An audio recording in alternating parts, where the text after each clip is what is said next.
A warm welcome to a pod full of saints on Wednesday, the 22nd of March, 2023. 22nd of March, that was a year anniversary since we went to Concord, wasn't it, on a Tuesday night, and poor old Tom Bender got sent off. Anyway, pod full of saints, series 4, number 33, with myself, David Tavener, and looking bemused already over there, Jake Ellacott. I didn't expect Tom Bender mention so early or at all this season. So hello Dave, hello Lee, hello everyone. And a chuckling Lee Wood. Evening, Lee. Lou will be fuming, won't he, Jake? The fact we Oh actually no. mentioned Tom Bender. Yes. Oh. Hello, Dave. Hello, Jacob. Hello, everyone. I hope you're well.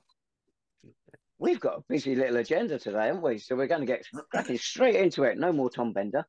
Two games have been played since we last chatted on this thing. First one was down at Twerton Park on Saturday. Bath City 1, St Albans City 3. But which is expected, of course, every time we go there. We win 4 straight wins. A bit different from when we first went there. 7 games without a goal. And entertaining game, wasn't it, Jake? I thought it was anyway, and I guess it was where you were behind the goal. We looked really good going forward and got 3 goals. Could have had a lot more by half time, I thought. Yeah, especially by half time actually. It probably could have been, 4, if not even more than that. Hit the post. Sean Jeffers had a really good header straight at the keeper. A few other sort of openings. But yeah, it was, as has become a sort of tale of the season recently. We go away and we play really, really well. And that was the case again on Saturday at Twerton Park, which is, quickly becoming our happiest hunting ground in the league, isn't it? For a lot of that game, we played really good football, always looked to get forward at every opportunity, got shots away, and sort of just weren't afraid. I think that's the main thing. We weren't afraid, and I thought tactically as well, it worked really well that, Nobby almost had it spot on. And it was almost a perfect afternoon in the end. Yeah, tactically, Nobby made a couple of changes from a disappointing game against Eastbourne Borough with Callum Adebiyi coming back into the side after his little suspension, and Ben Smith came in as well in midfield. And his only other starting appearance in the league was at home to Bath, so he seems to like them. And following on from his substitute appearance against Eastbourne, I thought he did very well again. Didn't you, Jake?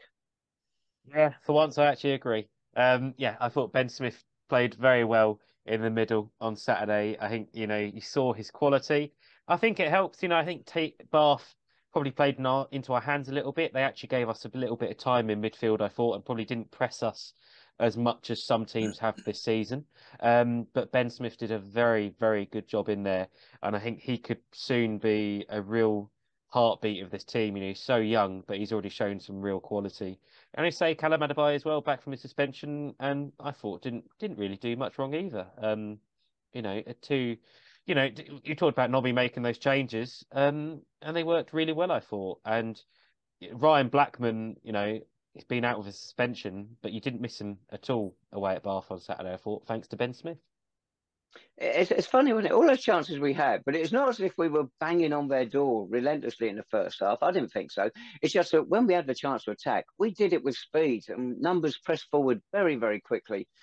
Complete change from the Eastbourne game and a complete change from last night as well, which we'll come on to in a minute, I felt. We wanted to get goals and we got the benefit of it. Chances were created and we stuck a good percentage away. And that's the way you'd like to see us play home and away. But there's reasons why we can't. I don't know what they are.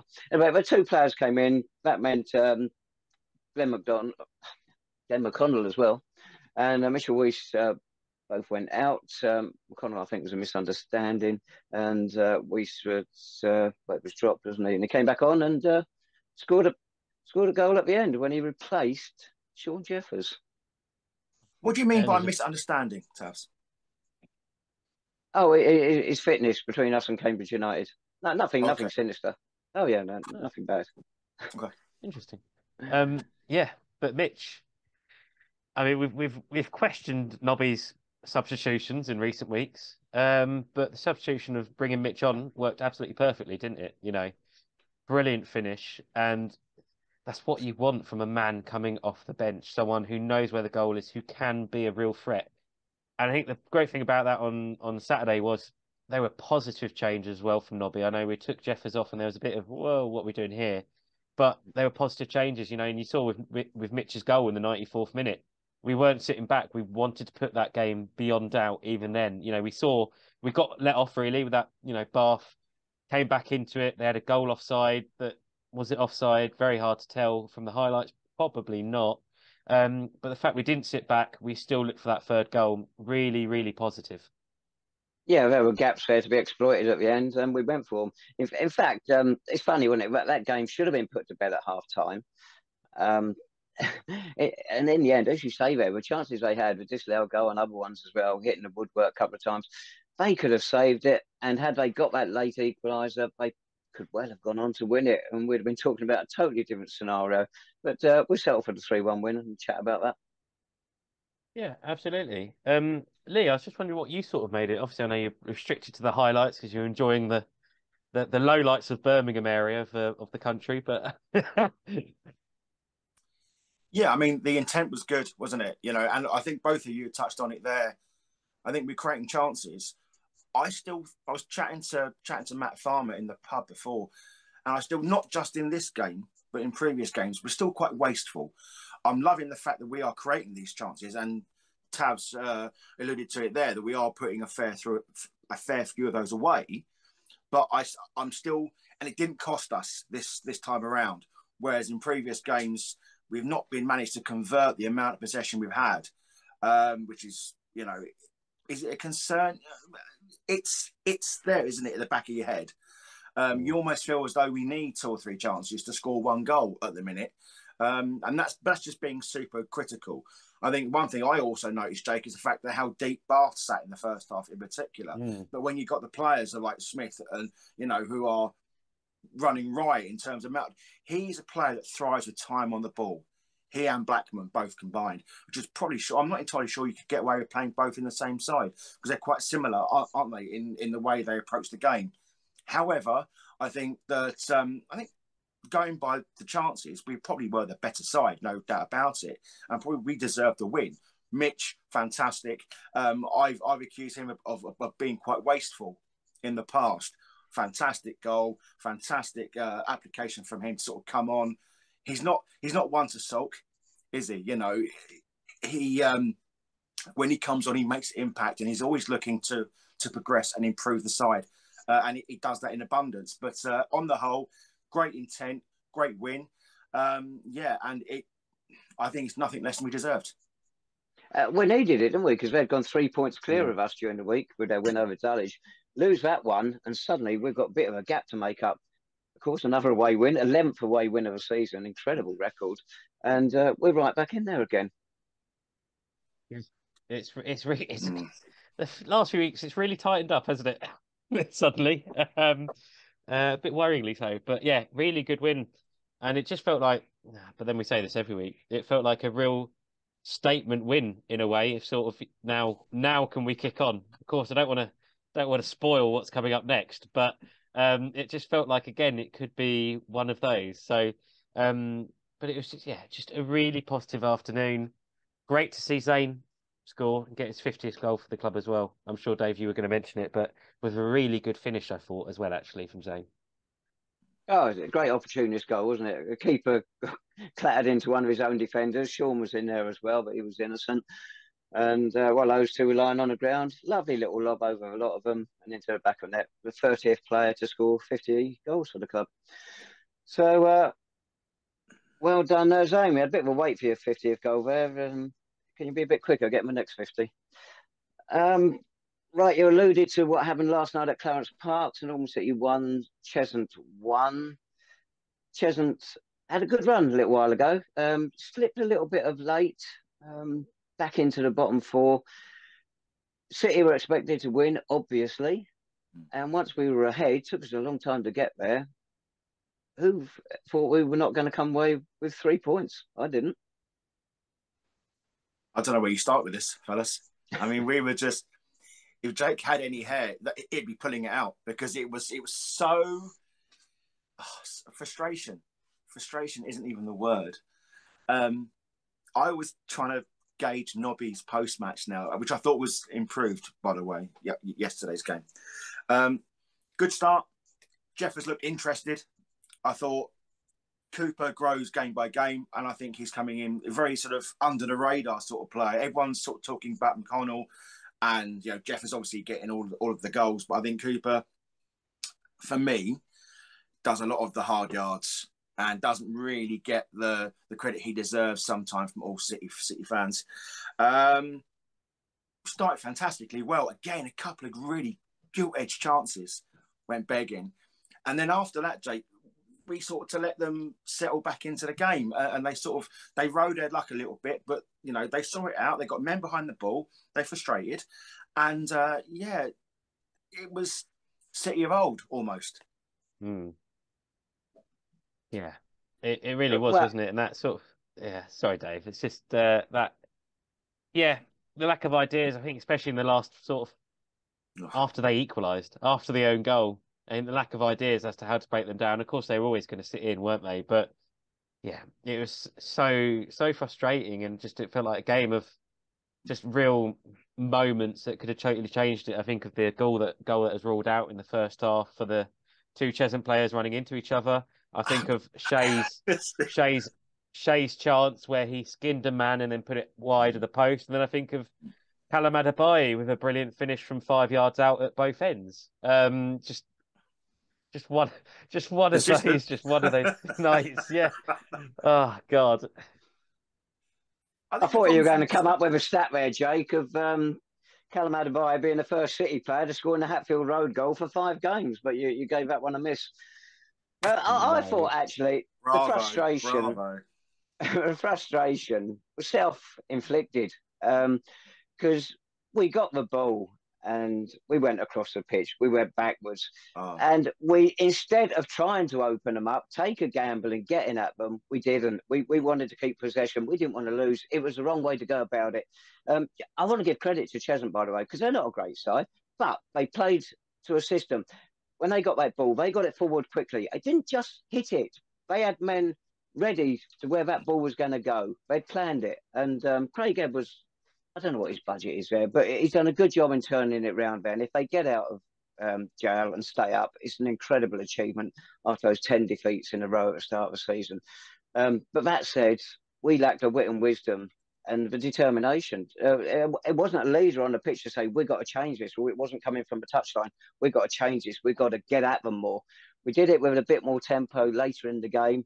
Why couldn't it start half an hour earlier or 20 minutes earlier? And in many respects, we made it easy for Cheshunt. They were happy to work hard and shut us down. And we weren't going to find a different route other than across and backwards. You're spot on, Tabs, on 2 points. One, Cheshunt aren't a great side. Far from it. But these are the players now. We've got the players to undo this, or we should have. Secondly, to reiterate your point, you go across the pitch to sort of try and find spaces and you draw defenders out. I thought it was quite pedestrian in the second half. Very, very slow, very laboured. They were looking for the champagne ball. They were looking for that pass that wasn't necessarily there. They seem to have this plan where they want to give it out wide to Devontae and let him do his thing and beat the man. But when you're already in the centre of the pitch and you're already bearing down on goal, passing out wide isn't always the ball you need to do. Admittedly, you've got to have the runners to carve them open. Very disappointing last night. I thought Jeffers sort of lost interest second half. I mean, he was trying to. You can see what he was sort of trying to do. He's always on that last man. But you've got to be looking at games at Cheshunt at home. If you've got any serious intentions for playoffs, we can't keep falling into this trap of winning one disappointment game the next, winning one disappointing game the next. It's not the way that we're going to get into the playoffs. We need to start converting. And bear in mind, that was one of our games in hand. So we've got to stop picking points up along the way. Otherwise, it'll be another season of just failure trying to get into the playoffs. In defence of Sean Jeffers, I think the blame's got to be those around him because they didn't create anything for him. But one goal, he did get a goal. I haven't seen the highlights yet, but people tell me it probably should have been given. Although they said he put his hands on the defender, whether he pushed him out, I don't know, but it was enough for the referee to disallow the goal. He's had a few decent goals rubbed out this season. He could have had a lot more. I just felt we didn't supply him as well as we could have done. So to blame him, I think a little bit harsh. I know you're not, but anybody who did, I think it'd be a bit harsh. Jake?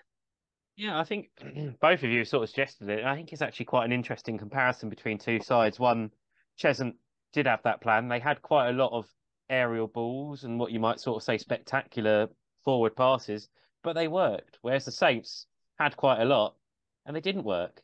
There was never really someone on the end of it to pick it up, and it felt like it was just, again, that pedestrian and almost lazy at times. And for a period of the second half, it felt like both teams sort of struggled to realise they could pass to other players in their team. Ben Griffiths sort of said it was almost like a pinball at times in the middle for a good 10 minutes there. And yeah, it was just so low in quality and just a real disappointment of, I think that last 10 minutes of didn't really carve much out, did we? You know, when we think about the game state as it was. I think as well for me, disappointed not to see Mitchell Weiss come on earlier. If we're going to be taking off Shea Cooper, who I thought probably didn't deserve to be taken off, I think for me it's got to be for Mitchell Weiss, or Weiss, however you want to pronounce it. He scored on Saturday, you know, and you've got to give him a bit more time on the pitch instead of bringing him on in the 84th, 85th, 85th minute. You know, he had an impact on the game at Bath. You've got to trust him to have that again against Cheshunt, especially if you're bringing off someone like Shea, who had a very, very good game. We did have that email come in. Sorry, Taz. We had an email come in just reiterating that point. You know, Nobby was crying out for goals. He wants goals throughout the course of the side, but to bring on Mitch with 5 minutes to go, you know, that does nothing to it. You know, the players need more time to get, you know, adjusted to the whole game, and it was frustrating. I thought Blackman had a decent game. First off, in particular, you know, there were many negatives to come out of or problems to come out of the game. Blackman was nowhere near being one of them. I thought he looked hungry for the ball. He looked quick in possession. Very rarely gave possession away. But ultimately, you go back to the main issue, Tavs, that you've made, is the fact that, you know, we should be killing off teams like this. You know, yes, Cheshunt had a game plan and they stuck to it relatively well. But, you know, this whole, you know, shadow cast over us now at home games, it's becoming an issue. It's generally becoming an issue. First, I laughed it off because, you know, all right, fine. But generally now, it's almost as though a switch goes halfway through the second half, 1-0 up. And I don't know whether they just play out, just sort of try and ball, you know, retention of the ball. But I just don't know what happens. We seem to just lack concentration or lack quality or lack that professionalism to see the game out half the time. You can't knock out consistency. 1 point in 5 home games. That's consistent. A couple of points. Shea Cooper, I think he's going to be a really good player. I've got a lot of faith in him. But he does seem to go very quiet in games. And I thought last night was actually a point in case. And I can understand why Nobby took him off. If we can get more out of him for the full 90 minutes, it's going to be for the benefit of the side because he's going to be a good player. There's no two ways about that. And also, you touched on Ryan Blackman there, Lee. Any surprise that he came straight back into the side? Because Ben Smith, who had his 19th birthday the day before the Bath game, played well. Steps down straight away, so the experienced player comes back in. Any problems with that, or just a natural change? I think we touched on it earlier on. I think they're very similar in the way they played the game. I haven't got a problem with it. I just don't think Smith's played a lot of football, and maybe the fact that 2 games in 4 days was Nobby thought, well, you know what, Blackman's fresh. Let's get him on and see what he can do. Smith came on and he looked good, you know, from the very little we saw of him. I don't think there's a problem, but I think what a luxury to have for David Noble to have two players, attacking players in the same ilk at your disposal. So, but unfortunately, I think it's just we need more of them around so we can sort of try and literally push those draws into victories. Yeah, the other player who was missing last night was Glenn McConnell. He got an ankle injury with Cambridge United on Monday. He was icing it up yesterday, but he didn't make it in time. But he'll be fine to join the squad on Saturday. I suppose one other disappointment I wanted to mention, disappointment from last night I want to mention was the sort of our delivery into the box as well. I thought was really, really poor at times. I know we scored from a short corner, and that actually worked really well. But aside from that, any sort of delivery and open play, it just didn't work at all, and it wasn't really working in the first half. And I think that was a disappointment. We continued it in the second half as well. It just didn't seem to be working for me at all. And I thought if we'd gone through those central areas a bit more, there could have been a chance there, get a shot away or something, or a deflection, as we saw at Bath. Something might happen. So yeah, just for me again, the crossing into the area was a real disappointment last night. I think the thing is though, mate, is that because Devontae has been such an outlet for us. Yeah. This, he wasn't going to do it game after game after game. As Tav said, we need leaders now. Say, right, boys, this isn't working. Let's stop dicking around with it, trying to get out wide. Let's play through them, play through the centre, because there's got to be a plan B. And last night, I think there just wasn't one, and ultimately we fell short. Yeah, I was going to say something there, Lee. You couldn't be very interesting because you're taking it away from me. Right. Sorry, mate. That game leaves us 1 point outside the playoffs. So we would have gone into it had we won last night. So pressure mounts again for our next home game, which is on Saturday. Dover Athletic, non-league day. Away to them, we were brilliant. We drew 1-1, one of our best performances of the season. Sean scored one penalty, missed one penalty. We should have won by a country mile. We can't afford to slip up again at home, can we, against them? We know, well, we reckon we're not good against sides that are struggling. Give us a team that's in form. Dover, 4 games without a win, 1 goal scored. It's not what we want. Oh, no. Out of team form, non-league day, records falling by the wayside in terms of ticket sales. It's all good up for a 4-0 win to Dover, isn't it? Well, the attendance, they're certainly hoping for 2,500, which would be quite an achievement. May even top the Hemel game, we never know. But anything above 2,000 is fantastic achievement, isn't it? Because non-league day does bring them in, but that sort of gate would be wonderful. Yeah, Fantastic. It'd be really, really good, and it'll be another example of the city and the community buying into the club, wouldn't it? Which is exactly what we want. So hopefully that continues as it is. But yeah, looking forward to the queues. They'll be fun. The city and the community buying into the club, Jake. What, buying the £10 tickets into the club, you mean? Are you saying those £10 tickets are a good bargain, Dave? Well, they get people in there and they spend other money in the club on merchandise and all the other things as well. We're laughing all the way to whichever bank we're with, aren't we? Anyway, what about the game then? Any changes from last night? Would you envisage? Oh.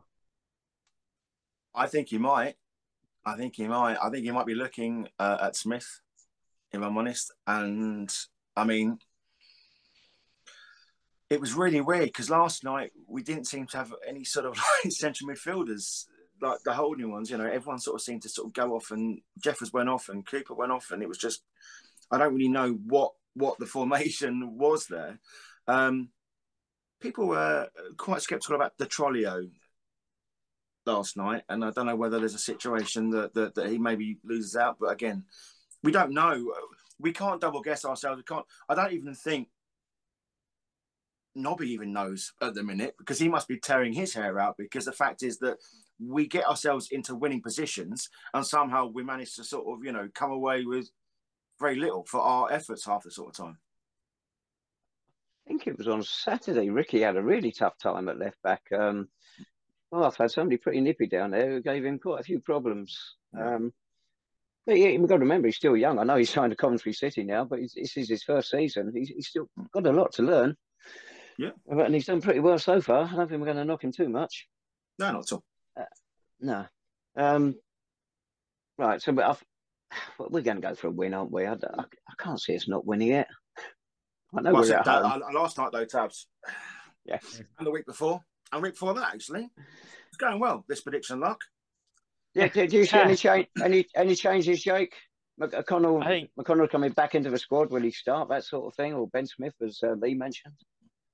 I think McConnell will be in the squad. I don't think he'll start. And yeah, I think Ben Smith could be the only one that potentially may come in. It's tricky at the minute, isn't it? Like the players last night, none of them played particularly badly, did they? But then none of them particularly stood out. So that real middle ground, isn't it? You know, it's 4 points from 2 games. It's not the end of the world, is it? You know, that is a reasonable return at this point of the season. And you don't want to upset the cart too much. I think he's got to just play a strongest team. I think Mitch again. Does Mitch actually get in? Even though we've asked, said he should feature a bit more from the bench, does he actually get into the starting 11 at the minute? Probably not with Shea Cooper the way he's playing. And again, I thought Zane Banton didn't do much wrong last night. Do you take him out either? So I think the team's going to be very, very similar, bar any sort of niggles or injuries, I think. Dover, as I mentioned earlier, we're lucky to get a point down at Crabble when we went there in December. They're the sort of side you don't want to play now. They got nothing to play for, in theory. So they can just go out and enjoy themselves. But they have, because it's bad runs, put them in a bit of trouble. They're only 7 points clear of the bottom 4 now. Suddenly there's a bit more on it for them. So a point for them is a good starting place. And you imagine they're going to be looking to defend that rather than go out and get 3 early on, if you see what I mean. I suspect so. I think, they saw earlier in the season that a defensive performance against us, they were able to pick up a point just about at the Crabble, even though how well we played. And as you said, I'd much rather be playing them with nothing to play for, because we are better against teams that give us a bit more space, a bit more time in the middle. We might have time in the middle on Saturday against Dover, but will we actually be able to unlock that defence? So that's why I do wonder, will Blackman stay in the team for his ability to unlock a defence, possibly, maybe, instead of Ben Smith? Because we haven't really seen much of that from Ben Smith, just because he's not had the chance to. That's not on him, really. And I'm sure he has got that ability. So I do wonder if it will be Blackman in the middle again alongside Wiltshire, because you've got to try and find those sort of passes and final balls that, as we said last night, just didn't work at all against Cheshunt. You want the complete opposite of that. Right, so playing one team out of form on Saturday, had one last night. Next Tuesday, haven't 6 in the table. They're obviously going well, aren't they? 8 games without a win, 1 point in their last 7 away games. They should be able to beat Dover's 4-0, shouldn't they, Jake? Lee, with that sort of record? No, come on, let's not be silly. I'm going to go for 3-0. So reverse psychology, Tavs. It's got to work at some point, mate. They got problems down there. Paul Doswell's manager has moved upstairs now. I think, off the top of my head, I think it's Ian Baird, isn't it? A former player who's taken over now. But nothing they're doing on the pitch at the moment is going right. And we beat them, only a few weeks ago. Great chance to do a double while they're down. And it'd do us a world of good. And it could knock them out of the playoff places. They couldn't get knocked out this Saturday, of course. Yeah. Fancy a Jake? That's the thing Lee mentioned earlier. Actually, you both mentioned the pressure that just drawing last night is built on, and that's caused these next 2 games coming up to be really, really important now, because it is still in our hands thanks to the game in hand we still have, which of course against Havant next Tuesday. But it is really, really pressurised. It's starting to get at times of the season now, getting a bit worried. But Havant, as you said, we're playing them at what you would think is the perfect time, and we have a blueprint for how to defeat them just a few weeks ago. I think we saw in that game, what we can do against them. So hopefully we can build on that. But it's just that Cheshunt result just makes you think, well. That was an away performance on flat plastic, Jake, not a home performance on however you want to describe Clarence Park at the moment. To be fair, I don't think the pitch was much of a factor last night. I think it wasn't. That's more I'm not criticising those that work on it. Clarence Park has been bobbly for years, particularly in the second half of the season. I don't know how you do it. I'm not a groundsman, but one feels it needs a completely new complete overhaul to get it back to how it was donkeys years ago. It's been bobbly for years. No complaints those who work on it these days. Is Dave saying there's finally something he doesn't know anything about? It's quite a long list, Jake. But God, these next 2 games, you know, it could be season deciding, couldn't it? And you know, it's very annoying. They're both Not at could Clarence be, Park. mate. They will be. They will be. They There's will 6 be, points there. As Tav said, he's just given you the rundown. 2 out of form teams who've not won in 10 games collectively. You know what I mean? It's 6 points. You can only dream of that now. But it's just a matter of if the players just turn up. Turn up. They haven't got to force it too much. They are the better team out of all of those 3. I believe. We have the players. We've created the chances. We scored the goals more often than not. We've beaten good sides. We just can't do it at home. And now is the time of all the fixtures, non-league day. There's going to be over 2,000 there, right? The club are going to be absolutely rubbing their hands with glee. You get 2,000 people watching a relatively, low-key opposition, but it's going to be good atmosphere. And we want the players now to perform. It's getting to the business end of the season.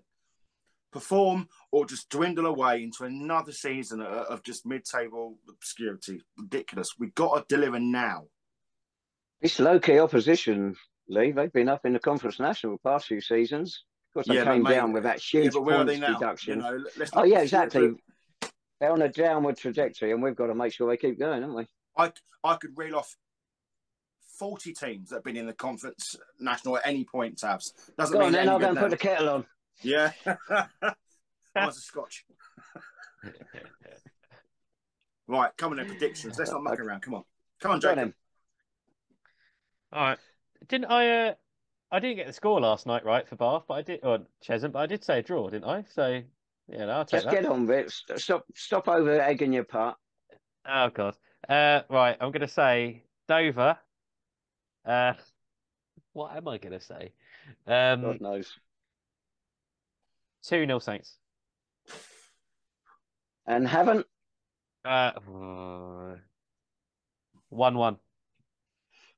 Oh, yeah. You can do better than that, can't you, Lee? Probably not. I'm going to go 3-1 Saints. I just keeping the goals out is always an issue at the minute. We always get a little bit squeaky bum time towards the latter end of the second half. I think we'll do okay because they'll come to play football. They've still got some good players. I mean, it always seem to be we have a better result against teams who sort of come and try and play, and so we could play around them, and that's when we create the spaces. So I'm going to go for a cheeky little 2-0, actually. You say they've got some good players. They have got a very good squad, and it makes no sense at all, this run they're on. It's just not working for them after going so well at the start of the season. Yeah. Is there something behind the scenes? We don't know, but clearly it's not right down there. What a shame. Right. That is that. If you are coming Saturday, and as we've hinted here, it's going to be a big crowd. If it's your first time at a non-league match, don't turn up at 5-3 or 10-3. Think you're going to walk straight in. You're not. There's going to be queues to the turnstiles. Get there early and listen to the pre-match entertainment over the tannoy system. It's highly entertaining. Or get there at half time and get in for nothing. Hey. Tannoy. Yes, thanks, Lee. You and the tannoy, mate. Unbelievable. Right. Okay. You two, or you more in a moment, I think, Lee, going to talk about Gary Roos, the sad news of his passing away the other day. Before that, got news of 2 other former City players who also passed on. Andy Hammond spotted that Dave Hogwood passed away, going back to January when it happened, a week before Dave's 79th birthday. Dave Hogwood joined us. He was a fullback. He joined us in 71 under Sid Prosser. He stayed till February 74. It was the dying embers of Prosser's reign, and then 2 years of absolute hell for the club. In fact, in his final season, he was involved in a run of 24 winless matches, which is such a shame for a player. He won the Ishmael League title with Hendon, 7 amateur England caps, won the Amateur Cup at Wembley. Later on, he went back to Hendon, played over 400, I think it's 440 games for them, and had a spell as manager. So Dave passed away in January. More recently, Peter Smith, he was a forward with us in the 1950s. He joined us in 53, I think it was, from Luton Amateurs. He had a couple of spells with the club, 92 appearances, 37 goals. and he passed away, a Luton lad, earlier this month. Right now, Gary Rouge, I didn't actually know Gary very well because I think I haven't been going in the bar for quite a few years now. But I suspect you two, particularly Lee, will know Gary a lot better. Absolutely. Devastating news, obviously, for everyone that knew Gary. He was genuinely one of life's good men. He, life and soul of the party. Gary passed away last week. Spoke to his wife Lisa. Obviously, all our condolences and our thoughts go out to Lisa, Kian, and the rest of the family. Gary, with myself and Ross Kearney and Michael Hill, were the founders of Stand By Your Saints. So I had many meetings and social and business meetings with Gary. I don't think it could be underestimated just how important his role was. So for new fans that are at Clarence Park now, before the refurbishment of the bar as you know it now, must have been 6 years ago, we took over Stand By Your Saints. Well, we created Stand By Your Saints, and Gary was absolutely instrumental. And one of our first fundraising initiatives was to raise money to redo the club bar. Now, he was pivotal. He was the nucleus for everything that achieved. He created a race night, and he got that bar packed. He sourced all the race. He was basically the reason why that club bar was regenerated. He alone. It was his enthusiasm and his love for the club. That was the reason why that bar thrived, and he subsequently became. He ran the bar with his family. One thing I would say about Gary, if I may, is the fact that he would give you anything. He would give you his time. He would give you his love. If you had £1 left in his pocket and you needed it, he'd give it to you. He was the sole reason why I stayed on as co-chair for Stand By Your Saints, because the fact of the matter is his drive and love for St Albans City was unprecedented. It honestly was. His family bought into the whole values of what we were trying to achieve. The thing is, people like that, they come along once in a lifetime. And he was, when you went into the bar, he was singing, he knew everyone's name. He had the respect of all the players as well. The fans loved him, the players loved him, and he was my friend, and he will be a great miss. Lovely. Anything to add to that, Jake? Did you know Gary at all? Yeah, absolutely amazing bloke, lovely, so kind. Every time you spoke to him, and I think Lee summed it up perfectly. And I think a great tribute. It's easy to say, but if you go on the club social media, the Facebook and the Twitter, the amount of amazing and passionate comments from Saints supporters, Saints former players, Saints former managers, Saints former staff on there, I think really sums up how much he impacted in such an amazing way everyone associated with St Albans City Football Club. So Gary, you're going to be sorely missed by, I think, everyone associated with the club. Well said. And I think there's going to be a tribute at the park on Saturday, isn't there? Before the game. Johnny mentioned something on Tuesday over the tannoy, so hopefully I'll do a little tribute to him then. Right, there we go. So a couple of games to look forward to. Big crowd Saturday. And we'll see you all there. Right. Thanks very much, everyone. Bye-bye. Okay.